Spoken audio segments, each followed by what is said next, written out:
Queridos e queridas do meu Brasil varonil, tudo bem com vocês? Bom, tô aqui de cabelo solto, né? Uma coisa que vocês raramente vão ver, né? Mas eu tô animada porque eu adoro falar disso. A gente vai continuar a aula da semana passada que a gente começou a falar sobre o Brasil, que foi recém-descoberto, tá bom? Recém-invadido, né? Pelas tropas portuguesas, tá bom?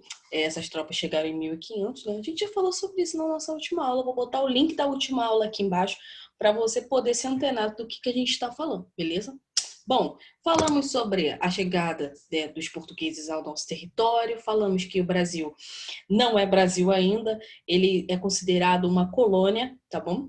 E nós estamos tratando até esse momento do período pré-colonial, ou seja, é uma colônia bem pequena, daqui a pouco ela vai se transformar numa colônia maior. E ela vai ser extremamente dependente de quem? Portugal, tá bom? Lembrando que esse território recém-invadido / descoberto não pode fazer comércio com nenhum outro país da Europa, porque ele é extremamente dependente de quem? Portugal, tá? Aquela historinha de terra vista não existe, né? Falamos também do Tratado de Tordesilhas, que ficou estabelecido e que não vai se mexer nisso. Falamos também sobre as expedições de Gonçalo Coelho, Gaspar de Lemos, Martim Afonso de Souza. E eu contei a história para você que o rei de Portugal chegou para Martim Afonso de Souza e falou assim: meu querido, vá para essa colônia e implemente as capitanias hereditárias. E é sobre elas que nós vamos falar hoje. Capitanias hereditárias. É a melhor parte dessa história, tá bom? Que a gente pensa que as coisas vão entrar no eixo, mas não entra tanto no eixo quanto a gente está imaginando, não. Vamos voltar um pouquinho. O que está sendo comercializado, professora? Pau-Brasil. O português chega aqui e ele vai pensar que vai ter ouro, pedra preciosa, né, diamante, esmeralda, mas não é assim que vai acontecer. De cara, ele vai ter que se acostumar com o que tem no Brasil. Não é assim, ele vai chegar aqui, vai chegar, várias horas, várias tudão. Ele vai ter que se acostumar com o produto nativo da terra. E que produto é esse? É o pau-brasil, tá? Falei para você na última aula que o pau-brasil, ele é importante porque ele é uma madeira extremamente cara, fora do território que está sendo colonizado, ou seja, fora do nosso território Brasil, tá bom? Ele é extremamente caro, tá bom? É uma madeira de lei, ou seja, é uma madeira que, né, vai ser utilizada para a construção de móveis, tá bom? Ela não é uma madeira que vai aderir a cupim e nenhum outro tipo de praga, tá? E é uma madeira que dentro do seu fino caule, né, do seu fino tronco, melhor dizendo, tem uma tinta que vai ser utilizada para o tingimento de roupas, né? E o europeu, ele já usa roupa, o índio não usa, né? O indígena, a população indígena não usa roupa, dificilmente eles usam roupa. O europeu que está recém-chegado no nosso território, ele se utiliza de roupas, tá? E é muito mais fácil ele pegar essa tinta que está dentro do pau-brasil do que ir lá nas Índias, né, comprar uma tinta para poder, né, utilizar. E aí, como que o português vai fazer para desenrolar esse pau-brasil? Através do escambo. O que é o escambo, professora? É uma troca. Eu pego aqui, ó, o espelhinho, dou para você. Aí você chega para mim e fala assim, o índio nunca tinha se visto, tá? Ele chega e fala, que tipo assim, o que você quer em troca? Aí o português vai chegar para ele e falar assim, eu quero aquilo ali tudo ali. Aí ele, não tô falando para você que o indígena ele era lelé da cuca, não, tá? Mas ele tinha um pensamento um tanto quanto lento, tá bom? Ele não era um cara assim, dentro dos conformes, um cara atualizado nas coisas que aconteciam na Europa. Então, para ele, aquilo ali é extremamente novo, tá? Então, o escambo, né, é basicamente um comércio baseado na troca, tá bom? O português vai chegar para trocar com o indígena e o indígena vai dar alguma coisa em troca, tá bom? Obviamente que o indígena, a população indígena no geral, ela é passada para trás, tá bom? Porque o português vai trocar, né, coisas supérfluas, totalmente supérfluas, coisas pequenas, né, em comparação a tudo aquilo que o pau-brasil era. Então, né, não tem nem como a gente mensurar como que se dá essa extração do pau-brasil, tá bom? E aí, gente, o que vinha muito da Europa para ser trocado pelo pau-brasil? roupas, acessórios, tecidos, pentes, espelhos e muitas outras coisas, tá bom? Tudo aquilo que tinha na Europa, eles traziam para cá para poder trocar com os indígenas. Obviamente que os indígenas não tinham noção do que estavam trocando, tá? A gente só vai ter essa noção hoje estudando a história, né, ao pé da letra, beleza? Bom, falei na semana passada também que as feitorias foram criadas, né? As feitorias são grandes armazéns, né? Que vão, né, dentro desses armazéns vão ser colocadas o pau-brasil que vai ser levado para Portugal. Então, você imagina aí, né, dentro do litoral, né, perto do litoral, e esses armazéns montados. Então, você imagina o tanto de pau-brasil que foi retirado, né? E aí, obviamente, né, que a partir desse momento da extração do pau-brasil e da chegada dessas novas expedições no Brasil, né, na colônia, melhor dizendo, a gente de fato sai do período pré-colonial e entra no período colonial. Agora sim nós podemos chamar o território da América Portuguesa de colônia de Portugal. Beleza? Por quê? Por quê? Por quê, professora? Não entendi.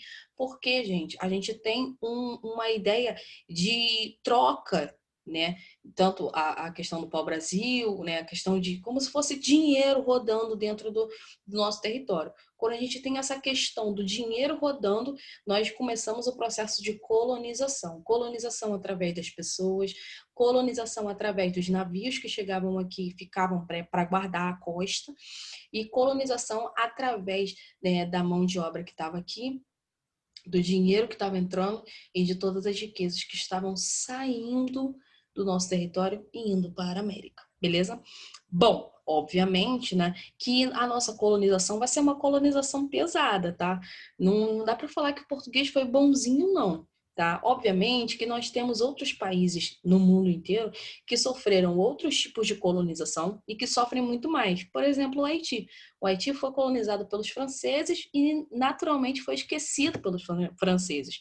Hoje o Haiti passa por muitos problemas, né? Então a gente meio que tem que dar graças a Deus. Eu disse meio que tem que dar graças a Deus que fomos colonizados pelos portugueses. Mas não foi uma colonização muito boa, não, tá bom? Até porque Portugal, né, nada mais, nada menos do que se debruçou sobre todas as riquezas que o Brasil tinha, né? Tinha e tem, né? Mas hoje não mais como colônia, tá bom? Então, nós percebemos isso ao longo do tempo, quando nós vamos vendo que muitas coisas que nós tínhamos no nosso território não existem mais, tá bom? Obviamente que Portugal vai implementar uma questão, né, relacionada a essa posse de terra, né? E como que isso vai se dar, professora? Bom, a metrópole, né? O que é uma metrópole, professora? Metrópole é nada mais nada menos do que uma cidade grande, uma cidade com muita influência política, social e econômica, tá bom? E aí essa metrópole ela vai controlar esse pequeno lote de terra que está sendo colonizado. Então, nós vamos ver que a colonização ela vai se dar basicamente através do pesado, né, se assim eu posso dizer, da pesada insistência da metrópole em colonizar esse território, tá bom? Obviamente que o nome disso é sistema colonial. Comentei na última aula sobre o pacto colonial e agora eu vou explicar melhor para você entender como que dava isso. Vamos lá. No Brasil, exemplo, em algum momento a gente vai falar sobre a cana-de-açúcar. A cana-de-açúcar, né, hoje em dia nós temos acesso à cana-de-açúcar, tá? Minha avó fala que cana-de-açúcar dá em qualquer lugar, né? Você vai lá e compra, mas a cana-de-açúcar ela é a planta bruta. E a partir da cana-de-açúcar nós temos açúcar, nós temos licores, nós temos várias coisas que são produzidas. Até o caldo de cana, né, que você toma na feira, é produzido através da cana. Beleza. O que se dava? A cana-de-açúcar era cortada, levada para os navios, embarcava para Portugal e Portugal devolvia para o Brasil pequenos torrões de açúcar. Tá bom? Por quê? Esses pequenos torrões de açúcar eram comercializados no nosso território. Olha que bizarro, né? O mesmo produto que saía de Portugal, do Brasil para lá, um produto bruto, chegava aqui um produto super sofisticado e para ser vendido ainda. Olha que absurdo, né?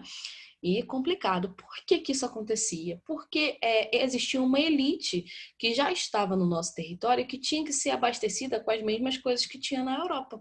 Então, a cana-de-açúcar saía daqui bruta, ia para Portugal e automaticamente ela voltava da mesma forma que era consumida na Europa, em torrão, em farelo, e por isso que nós temos o Pacto Colonial.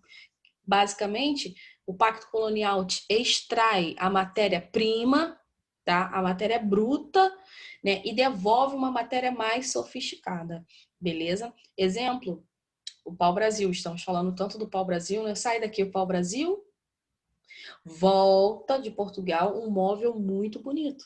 Ou uma roupa extremamente vermelha. Isso vem de quê? Do pau-brasil, beleza? E basicamente por causa das questões relacionadas ao colonialismo e a pesada insistência do Pacto Colonial, beleza? E aí, gente, o que que vai acontecer? É aqui que é o pulo do gato. Por quê? A gente vai percebendo que para a colonização de fato dar certo, ela tem que, né, seguir alguns preceitos. E aí, Martim Afonso de Souza vai ser o cara que vai chegar aqui para colonizar e colocar ordem nas coisas, tá? O rei de Portugal está olhando isso tudo e está muito preocupado que outros países possam invadir a terra recém-descoberta, tá bom? E aí Martim Afonso de Souza vai chegar aqui, né? Vai fundar uma vila extremamente importante, que é a Vila de São Vicente, tá bom? São Vicente hoje é uma cidade próxima ali à região que nós conhecemos como São Paulo, tá bom? Aí esqueci. A Vila de São Vicente vai ser inaugurada por Martim Afonso de Souza, tá bom? E ela vai dar certo. Essa vila ela vai ter um sistema administrativo econômico muito bom. E aí, Martim Afonso de Souza ele já está com a missão que foi dada pelo rei de Portugal de criar as capitanias hereditárias. E é isso que ele vai fazer. Ele vai pegar as capitanias hereditárias, respeitando sempre o Tratado de Tordesilhas, e ele vai, né, distribuir os 15 lotes de terra. Professora, dava para distribuir 15 pedaços? Sim. Mas eram 15 pedaços iguais? Não, mas eram 15 pedaços, tá bom? 15 pequenos pedaços de terra, tá bom? E vai, né, se distribuir ao longo do litoral, né? Nós vamos ter aí Maranhão, né? Vamos ter duas capitanias que se chamam Maranhão, uma que se chama Ceará, outra Rio Grande, que hoje é o Rio Grande do Norte, Itamaracá, Pernambuco, Bahia, Ilhéus, Porto Seguro, Espírito Santo, São Tomé, São Vicente, Santo Amaro, uma outra São Vicente, tá bom? E a capitania de Santana, tá bom? Essa capitania, ela vai começar lá no Nordeste e vai terminar próximo ao Sudeste, tá bom? Então, essas 15 capitanias vão ser divididas, tá bom? Elas vão ter seus limites, né, bem estabelecidos, né? E nós vamos ter aí que essas capitanias, elas têm o poder de centralizar o território que está sendo colonizado por Portugal. Então, é de extrema importância que essas capitanias deem certo, tá bom? Então, como que se dava essa administração, professora? Vamos lá, agora é a fofoca histórica, é o melhor momento, tá? Como que levava aí a administração? Bom, a pessoa que ganhava essa capitania, ela obviamente tinha que ter vindo de Portugal. Então, ele tinha muito dinheiro, tá bom? Essa pessoa ela tinha que ser estudada, ela tinha que ser uma pessoa basicamente da nobreza, uma pessoa bem importante em Portugal, porque o próprio Dom João dava a capitania para a pessoa. Bom, as pessoas que administravam a capitania, elas eram chamadas de capitães donatários, tá bom? Essas recebiam um título de posse e de uso através das cartas de doação. Essa carta de doação era nada mais, nada menos do que um papel bonito, tá bom? Escrito a próprio punho pelo rei de Portugal, dando, né, emprestando esta capitania para aquele, né, capitão donatário ou donatário, se você assim preferir, tá bom? O rei de Portugal, ele não dava, ele doava, ele cedia, melhor termo, ele cedia aquele pedaço de terra para aquela pessoa. Então a pessoa tinha que fazer tudo, tinha que administrar, tinha que cuidar, tinha que estar ali bem envolvido mesmo nessas questões. Obviamente que se desse errado, o problema era de quem estava administrando, e não de Martim Afonso de Souza e muito menos do rei de Portugal. tá bom? Então, o rei de Portugal fez isso para quê? Centralizar o poder para ele mesmo, tá bom? É como se fosse os donatários tomando conta daquela terra para o rei de Portugal, beleza? Obviamente que Martim Afonso de Souza vai ter aí uma capitania dentro da sua do seu respaldo, na verdade, duas capitanias dentro do seu respaldo, né? Ambas se chamam São Vicente, tá bom? E, né, essas capitanias, elas não podiam ser vendidas, elas não podiam ser trocadas e elas pertenciam a Portugal, porque é Portugal que está enviando essas pessoas para chegar no nosso território e fazer com que essas capitanias deem certo, beleza? Então, nós vamos ver aí que são 15 grandes lotes de terra, obviamente que não vai ter aí, não vão ser o mesmo tamanho, mas vai ficar bem estabelecido através do Tratado de Tordesilhas, beleza? Lembrando sempre do Tratado de Tordesilhas, ele não pode ser quebrado, hipótese nenhuma, beleza? Bom, as cartas de doação, como eu já falei, né, eram esse documento, né, que falava sobre os direitos e os deveres dos donatários, tá bom? E também nós tínhamos o foral, né? O foral, né, era a carta ali que falava exatamente o que o donatário tinha que fazer. Dentre todas essas características, nós tínhamos aí, né, a fundação das vilas, a doação das Seis Marias, né? As Seis Marias eram lotes onde não tinham desenvolvimento agrícola, tá? Seis Marias. Uma Seis Maria muito que a gente conhece, mas não sei se você conhece, e se você não conhecer, você vai saber agora, né? A Ilha de Paquetá é uma Seis Maria, tá bom? Pede pra sua mãe seu pai te levar lá que você vai ver, tá? Vai ter a fundação das vilas, né? Dentro desses direitos e deveres, a organizar a justiça, a organizar o exército, né? Gerenciar os engenhos, gerenciar a troca do pau-brasil, organizar a segurança, né?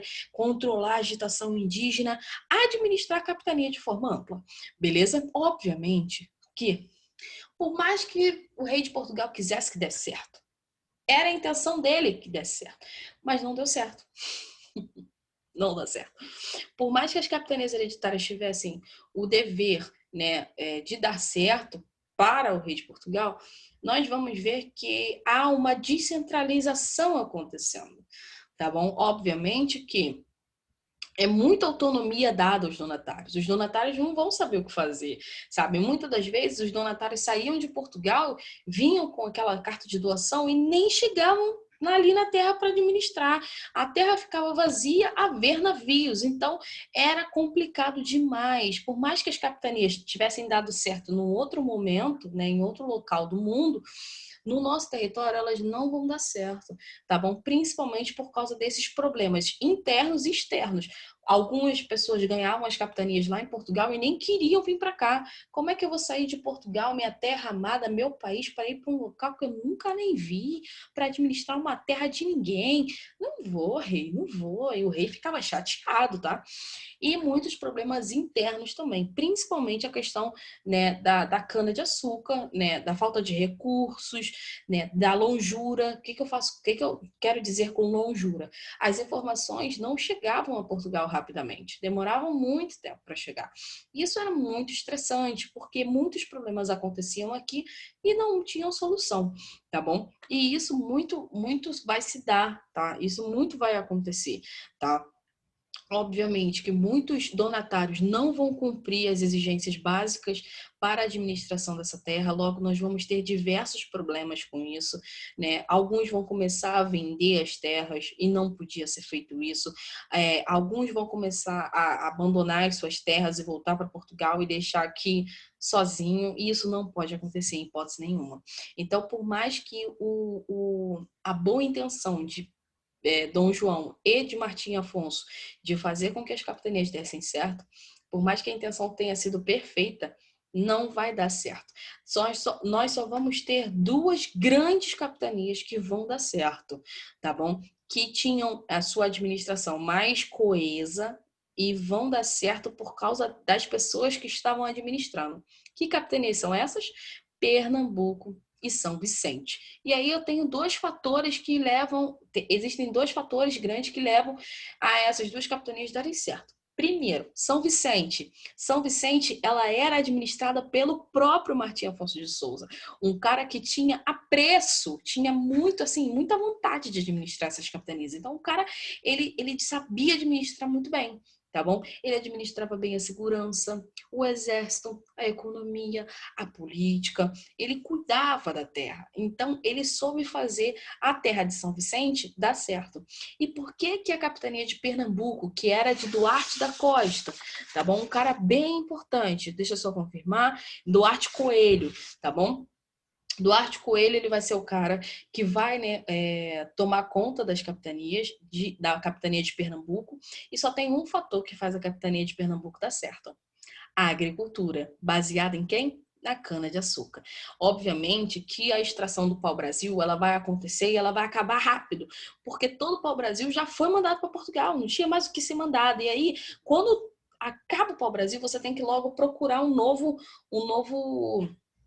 uma nova moeda, né, que vai ser levada para Portugal. Que moeda é essa? É a cana-de-açúcar, que eu vou falar na próxima aula. Mas calma que eu vou te dar o spoiler aqui, tá?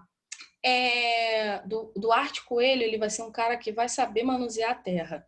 E em Pernambuco nós vamos ter 3 fatores principais que fazem, né, a agricultura dar certo. O primeiro fator é o clima favorável, tá bom? Pernambuco vai ter aí um calor, né?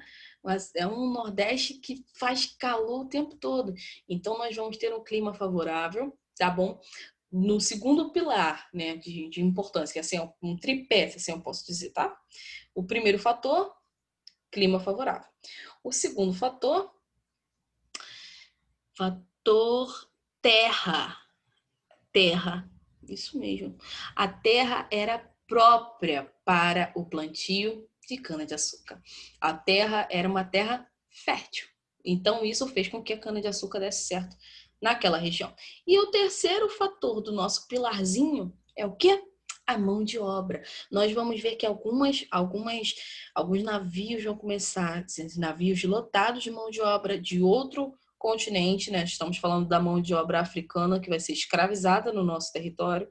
Essa mão de obra vai começar a chegar aos poucos na região de Pernambuco. E aí nós vamos ter essa vila dando certo por causa do clima, do solo e da mão de obra, né? Que vai trabalhar bastante dentro dessa terra, né, com clima escaldante, mas que vai trabalhar bastante para que o comércio de cana-de-açúcar, né, no caso comércio não, a extração da cana-de-açúcar para a metrópole, ou seja, a extração da cana-de-açúcar da colônia para Portugal, aconteça de forma positiva. Então, por mais que as capitanias hereditárias não tenham dado certo, nós vamos ter 2 capitanias que vão dar certo: São Vicente e Pernambuco, tá bom? De novo, São Vicente por causa da administração muito boa, Martim Afonso de Souza, e Pernambuco por causa da agricultura baseada na cana-de-açúcar. Beleza? Então, vimos que as capitanias hereditárias, né, é um momento aí para centralizar, aonde não vai ter centralização nenhuma. E agora o que que a gente faz? Vai deixar o Brasil assim? Vai continuar trazendo gente para cá? Não. A gente precisa organizar o Brasil. Mas na próxima aula eu te conto como que vai ficar organizado o Brasil, tá bom? E aí a gente vai ver que agora começa a organizar de fato. Martim Afonso de Souza vai botar o pé na porta e vai falar assim: peraí, vamos organizar isso aqui, porque a capitania não deu certo, mas o Brasil tem que andar para frente, tá bom? E aí ele vai fazer um negócio muito legal. Mas na semana que vem eu te conto, tá bom? Na semana que vem eu te espero aqui pra gente poder conversar sobre o que aconteceu depois das capitanias hereditárias, beleza? Até semana que vem para contar essa fofoca histórica para vocês. Beijo!